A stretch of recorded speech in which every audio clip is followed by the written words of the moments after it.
বান্দা যখন ফিরে আসে ভাইয়া, কেউ যখন তওবা করে, ভুল বুঝতে পারে, আবার নতুন করে আল্লাহর কাছে ক্ষমা প্রার্থনা করে, কসম খোদার আল্লাহ তাআলা ভীষণ খুশি হয়।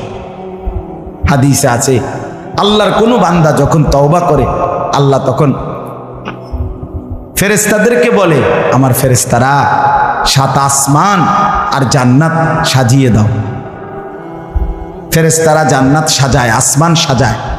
ফেরেশতারা ডেকে বলে, রব্বুল আলামিন কি হলো যে কারণে আসমান সাজাইলেন, জান্নাত সাজাইলেন?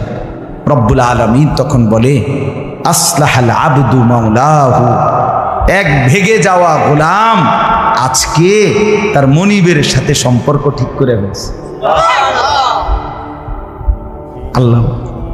আল্লাহ বলে, আমার এক গোলাম আমার থেকে ভাইগে গেছিল রে, অনেক দিন ওই আমারে সেজদা দেয় নাই, আজকে দিছে।